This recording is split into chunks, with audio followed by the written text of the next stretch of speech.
Namaskar. Welcome to this session of Straight Drive. I'm Sudhanshu Mani. Friends, this time I have changed the format a little bit. Instead of a monologue from me, I have called in three experts in the field. And the field is very much in news nowadays, the proposed privatization of trains. I have a very powerful panel of experts here. I have Mr. Ajay Shukla, retired member traffic. You must have read his analysis, which keeps coming in print and other media as well. We have Mr. KK Srivastav, retired member traffic. He is also experienced in all facets of railway working. And we have Mr. H.C. Joshi, retired general manager of North Central Railway, Allahabad. And he has also worked in many fields, including abroad, and he has vast experience in the field we are going to talk about. Friends, the discussion on privatization of trains started sometime early this year, or rather, it had started earlier, but early this year, a document was released. There were some preliminary discussions also. And now, the Railway Board has released a document to prepare people for a RFQ. What they have proposed is to privatize 109 trains covering some 151 rakes. One of the biggest questions is that the private operator, the concessionaire, has to invest in a train. That is, they'll have to buy a train first, and then they will be running these trains and paying railways the haulage charge, the excess charge of the infrastructure, also the electricity. And on top of that, they would also be required to share revenue. Now, the margin for increasing the fare is very limited. As you know, already the AC second class fares are lower than air fares, but not too much lower to give a big space for these private operators to actually make a good business case. So I'll begin with Mr. Shukla. What are your thoughts on this aspect? Morning, Mr. Mani. On this issue, there are a few things that need to be examined. The first, as you rightly said, whether this proposal, this scheme will be successful at all or not, whether private operators will come. The second part is, even if it succeeds and certain private operators come, whether it will be of any good to the rail users, to the passengers, and whether it will be of any good to railways and to the country as a whole. As you rightly said right in the beginning, the scope of having enhanced fares as far as the private operators is concerned is very little. Considering that they will have to make very heavy investments in the rolling stock, first of all, then they will have to bear the maintenance charges, then they will have to bear the cost of haulage, and to the road access, they will have to pay that charge also. Combined all these charges and the capital cost of initial investment in the rolling stock, I do not foresee how any private operator will be able to make money just by enhancing a very small amount of fares. And if the fares go up, and also considering that any investor will like to have 15 to 20% profit margin, because he will have to borrow money from a bank or some financial institution for the capital investment. So he has to service the loan also. So unless he is able to make a huge profit, he will not be able to sustain the business. And as you very rightly said right in the beginning, the AC2 fares on trunk routes are already comparable. They are, of course, not higher than air charges, but they are comparable to air charges. AC1 is certainly now more than the air. So, what I feel is in this present scenario with these conditions, either no private player will come. If it comes, he will not succeed, and the whole scheme will go down. Because you see what has happened to the Tejas Express. Railways introduced this privatization, and Tejas Expresses were run. But the maximum occupation of those trains was around 60% only. And then it went down to 40%. And now the trains are not running. And the companies are in a turmoil. So with these costs, I do not perceive how any private operator will come. And if he comes, whether the scheme will succeed or not. We can come down whether it will do any good to the railway subsequently as you wish. Right, sir. So, on a lighter note, it is something like, हमको मालूम है जन्नत की हकीकत लेकिन दिल के खुश रहने को ये ख्याल अच्छा है. But a little bit more on a serious note, the declared intention is also for the operator to ensure 95% punctuality. Now, without any specific improvement in infrastructure, this intention to reduce the gap between the demand and the supply and to reduce the transit time. I mean, I'm not able to understand how this would be achieved, but I would like to have the thoughts of Mr. Srivastava on this. Well, Mani, as rightly said in the beginning, and Mr. Shukla also has said, the margin for the private players to earn is very limited. And as far as the punctuality is concerned, we all know the railways are congested, all routes are congested at present. If we run all the trains, how will he ensure punctuality? It will have to be ensured by railways only. So I do not see any possibility. But I have been given to understand from the board that they are going for a concept of zero-based timetabling, which means a large number of trains which are running today may have to be cancelled, and a new set of trains will be run. That may reduce the line capacity constraint, but that will also reduce number of trains catering to common passengers. So there lies the catch, and the fares are likely to go up. I slightly differ on the AC two-tier and fares about air. AC two-tier fares are much lower than air fare at present. What compares with air fare is AC first class fare. That is where comparison comes. So there is some margin, but then giving it the investment which they have to make and the extra charge they have to pay, as Shukla rightly said, it will be difficult for any private player to operate and ensure punctuality at, I don't know how will you ensure punctuality. It is, station is by railways, driver guard by railways, stations are by railways, infrastructure is with the railways. They will run the train according to their convenience. Sorry. So that is the position. My next question is for Mr. Joshi.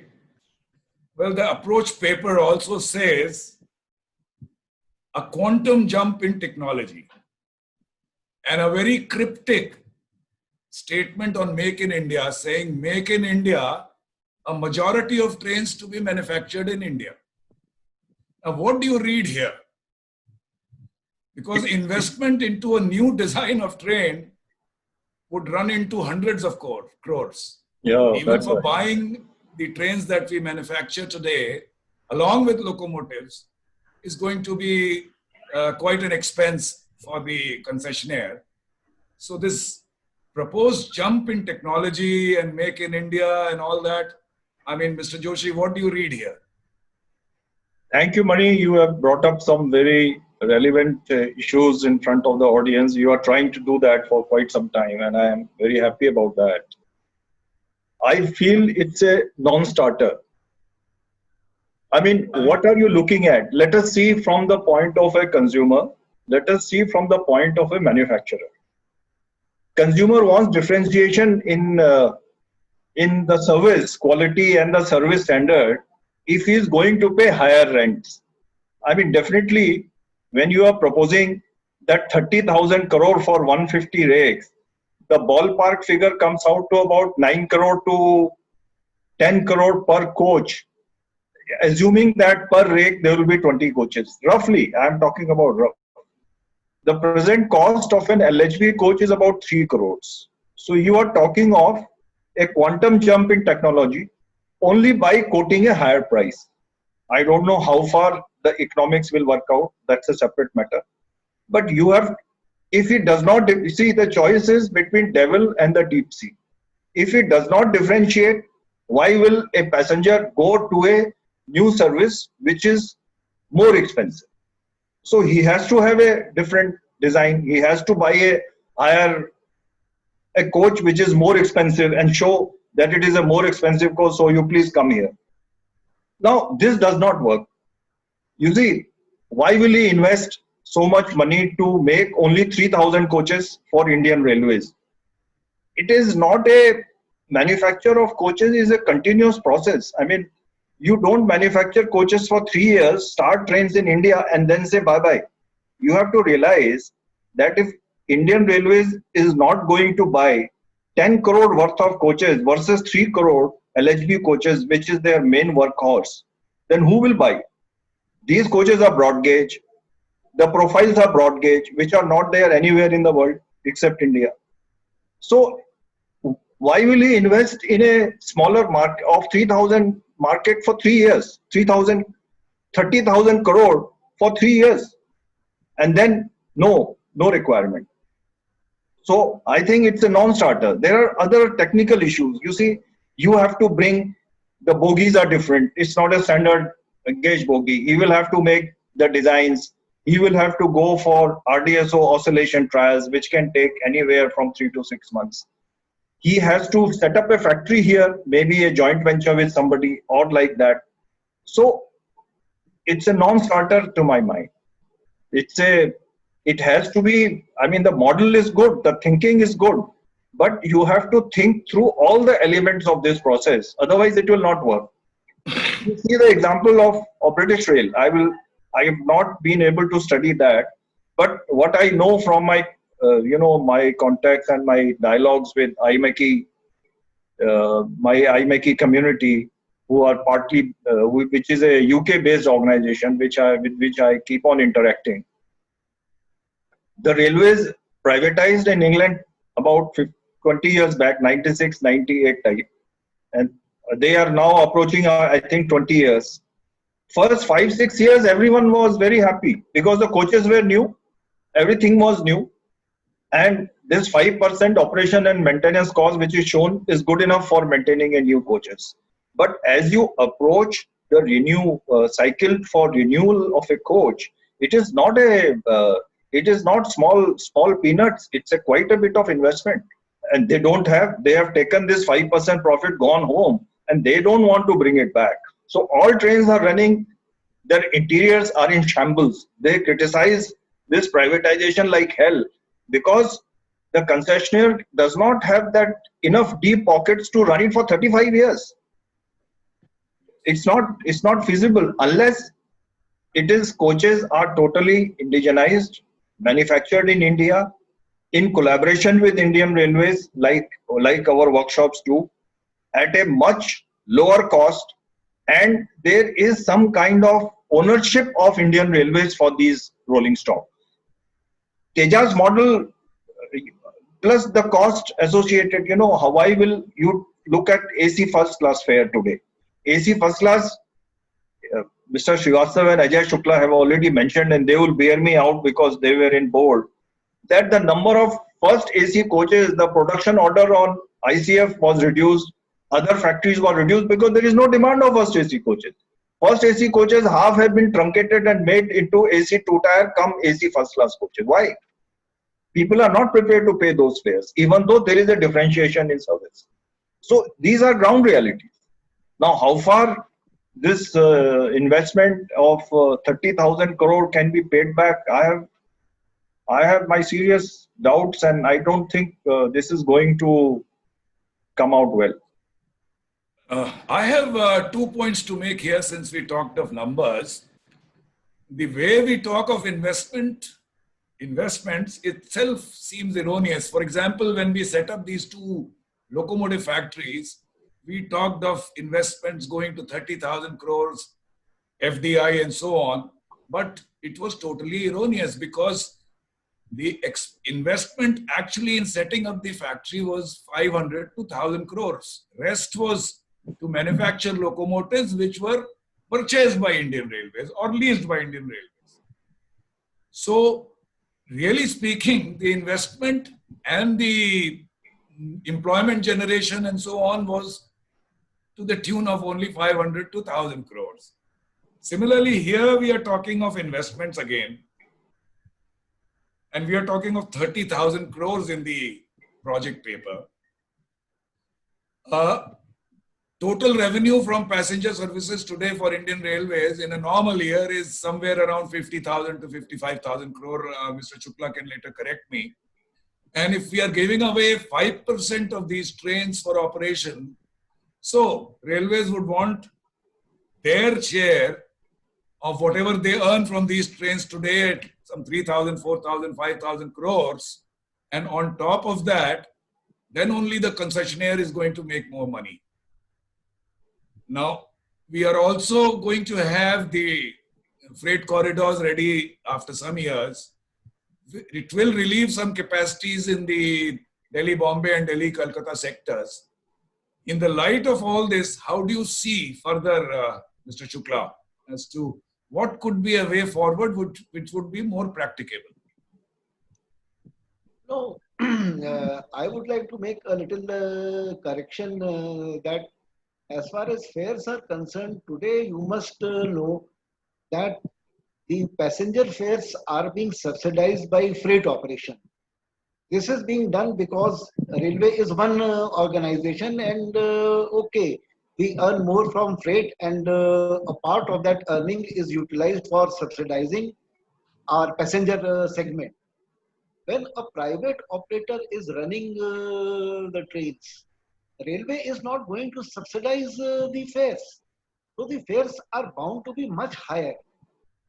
So as Mr. Joshi has also said, I totally agree with him that the entire scheme seems to be a non-starter right at this stage. But I would like to dwell upon another point, and that is what good it is going to do to the country, to the rail users. You see, the biggest problem today of a rail user, and I mean today, I don't mean today of today with COVID creating havoc and the passenger trains running almost empty right now. But in the normal circumstances, the biggest problem was getting accommodation. In first 1 to 2 minutes, the entire train used to get reserved. And there used to be waiting list in practically every train. So the first requirement of the passenger, besides the punctuality part, I am not coming to the punctuality part right now, dealing with the basic problem is that we needed more accommodation on trains. Now, if you run these trains, which are supposed to be train sets at higher, running at higher speed, we must remember, all railwaymen know, that any train speed differential kills line capacity. So if you have trains running at 160 or 180, I do not know what the proposal is right now. And if you have other mail express trains running at 110 maximum, then one high speed train will kill 2 or 3 paths per day. This will mean reduction of line capacity, not any additional service to the passengers. As far as dedicated freight corridor is concerned, whenever it comes, it will bring some relief, that there is no doubt. But it will be only on very limited routes. That is number one. And our capacity utilization problem is near the junction stations. That problem will not be solved. Today, it is hell of a problem to enter Bombay to enter Kolkata, to enter Delhi. Dedicated freight corridor does not touch either of the three terminals. So you can push a train very fast, say between Mughal Sarai and whatever the next, I think it is Khurja junction as far as this air route is concerned. But what happens beyond that? Even today, trains are stuck up for hours together short of the terminal. That problem will remain, and that problem will in fact augment if there are more high speed trains running. Secondly, if the passenger does not get accommodation, the entire scheme is of no help to him. So privatization in this field has absolutely no meaning as far as the ordinary commuter is concerned. And lastly, our biggest problem is in the second class and the general class, in which our poor people travel the most. They will be totally lost in this entire scheme. We seem to have forgotten them. Just as when we unleashed this lockdown, forgetting that there are crores and crores of migrant laborers who are living in very, very closed compartments, and they do not have the means to live in a lockdown situation. And when they came out on the streets, it was a shock to our political class that from where these people have come. And for 1 month, we were trying to transport only the migrants. So we must remember which country we are living. We are not living in Switzerland. We are living in India. And we have to cater to the needs of the people at large. Thank you, sir. Very good points. And arising out of what you just said, Mr. Shukla, so there are 2-3 points which I like to put up to Mr. Srivastav. Since we cannot afford any price increase in the second class coaches for the reasons just mentioned, and we are talking of a world-class experience of travel. So 2 questions. Would it be a better idea to attempt privatization only in full AC trains? Number 1. And number 2, how do you see what this world-class travel experience mean? Because transit time, we said we have very little in the hand for the concessionaire.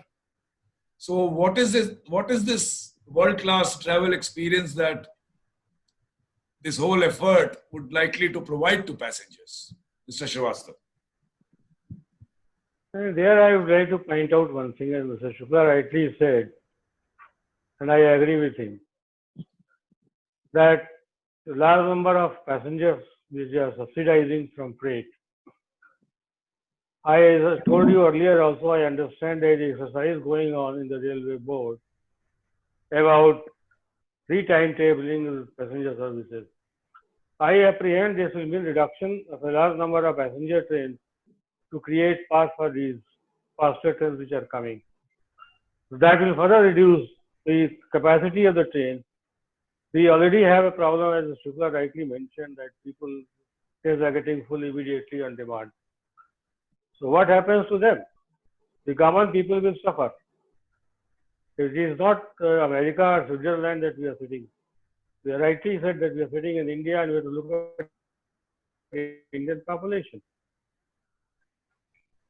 Where will they go? Line capacity can be created by reducing number of passenger trains we are running today. If we do that, then what happens to the masses? Shall we forget about them? Yeah. Apart from the investment required, the questions raised by Joshi, I agree with him that huge investment is required by private operators. Where is the margin? If only look at upper class passengers, the margin is limited. And if you are going to increase prices, it could have been done otherwise also by railways its own effort. Why can't we manufacture coaches? We have got excellent factories. Thank you, sir. I have For Mr. Joshi, one question on technology alone. Given the capacity constraint, one way to reduce the travel time to some extent is to have trains with faster acceleration and deceleration, which was shown to some extent by the Vande Bharat Express, cut down travel time because very fast acceleration and deceleration.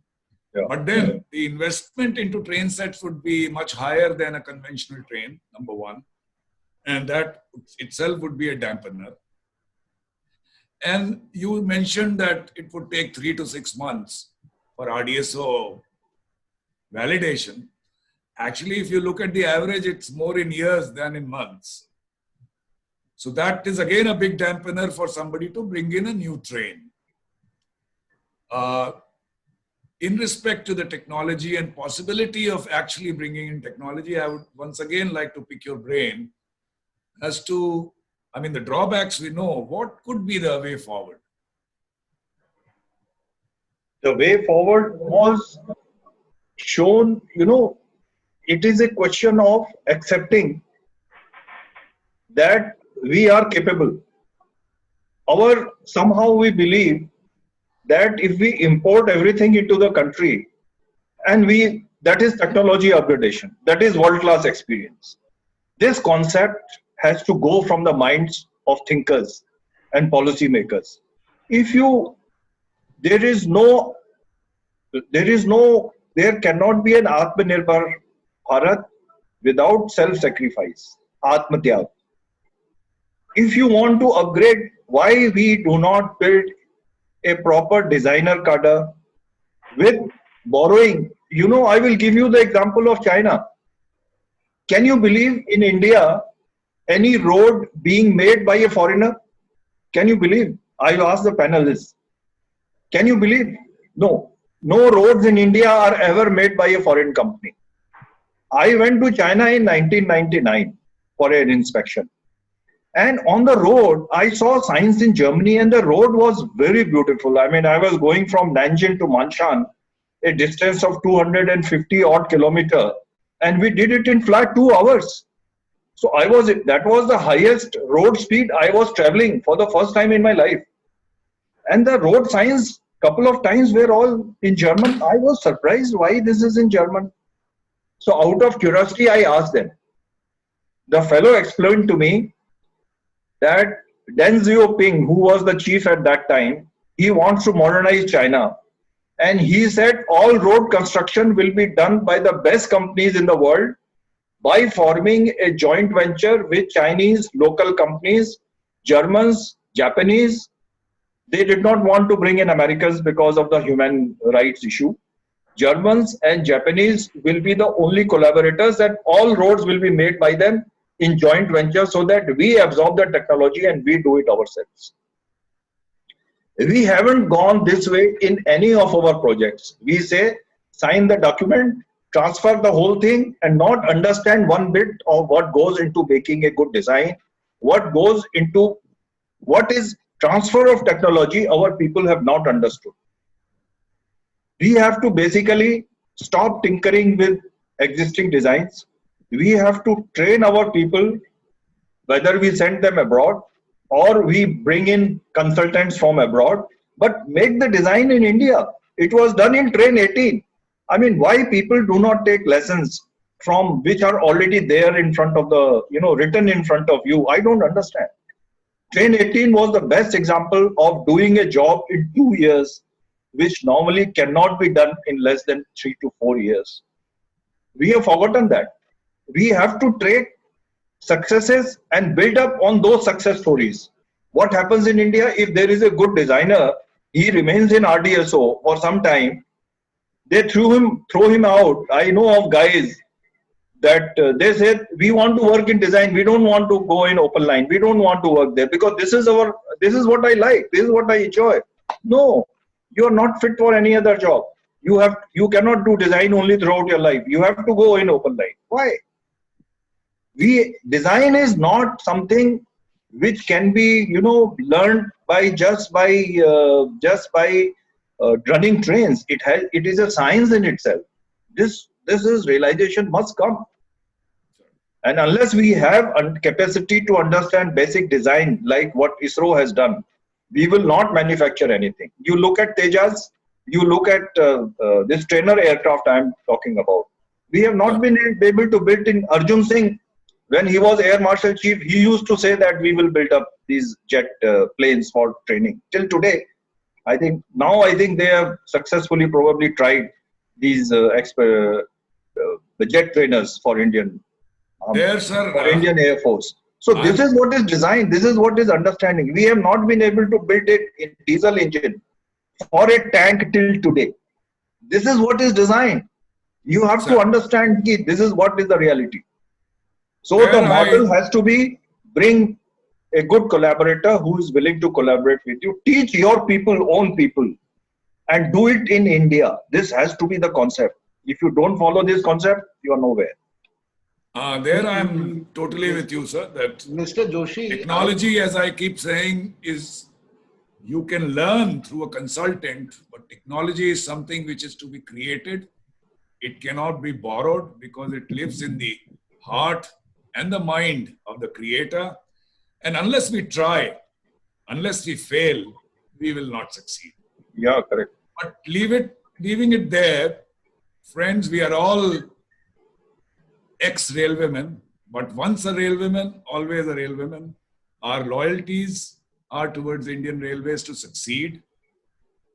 We have debated this. We have picked many holes, but I would like to give all of you a closing statement as to what would you like Railways to do such that this experiment succeeds and does not fail. How would you like to tweak it, Mr. Shukla? coming to the technology part, what I would say in adding to what Mr. Joshi has said, what Mr. Joshi has said is very right. But let us also that we already have. Now look at this speed of coaches which is being talked about as high technology. Today, our normal Mail Express coach is fit for 110 speed. And the average speed of Mail Express trains is something between 45 and 50. If it goes above 55, it becomes a super fast trains, which normally always runs late. Coming to the freight side, we have wagons which are fit for 100 kmph or at best 75. Most of the wagons are today fit for 100 kmph. And what is the average speed of a goods train? It is below 20. So we are not in a position to utilize the technology which is already with us. What is the big point of going in for technologies which we will not be in a position to utilize? So I again come back to the same old point. First of all, we have to build up the capacity and then go in for technology, as Mr. Joshi has rightly said. Your I agree. closing statement, Mr. Srivastav, please. I agree with what Joshi had said, Shukla has said. Technology has to be created here, developed here in our country. We have done it at train 18, example was given by Mr. Joshi. We can create some more coaches also. And the capacity is already available now as far as seats are concerned with coaches and wagons. We are not able to achieve 20% of that. 100 kilometers per hour goods wagon is speed, and average speed of train comes to 22 kilometers because of terminal constraints. So unless we get over these, there is no point in going for new technology, importing from somewhere else. So, Mr. Joshi, sir, your closing statement. Yeah, I would like to say that we are capable. First of all, we must have confidence that we can do a thing. The thinking that we should have better trains is a very good concept. Very well done. We must think in those areas. Otherwise, if we don't think of a change, we will never change. Change is good, but how we want to bring about the change? That part of technology we have to understand. That how we are going to run our trains at a higher speed with better passenger comfort, with better passenger amenities. This can be done in-house with consultants. You don't need to invest 30,000 crore just to get 200 train sets. In 30,000 crore, you can do so much. Our country is a capital scarce country. Every rupee here matters. So this has to be debated whether we sink in so much money and after 10 years seeing that everything falling by the wayside, or we have to build step by step, maybe with failures. Yes, failures will take place. We have to realize that. Maybe with failures, but increase this technology not in faster way, and debate that, get our people to do a job in-house. Think that we have enough manpower, we have enough designers sitting, but we only borrow and start putting it into, in our box and think, we don't think out of the box in this technology. Thank you, sir. Yeah. We all railwaymen, हमें डर यही है कि ऐसा ना हो जाए कि ना खुदा ही मिला ना विसाले सनम, ना इधर के हुए ना उधर के हुए, राहे दिल में हमारी रंजो अलम, ना इधर के हुए ना उधर के हुए. We all want railways to do well. We want it to succeed. We hope the process is tweaked towards success. And gentlemen, Mr. Shukla, Mr. Joshi, Mr. Srivastava, thank you very much. And I hope we'll be back soon as the things play out. Thank you very much. Thank you. Thank you.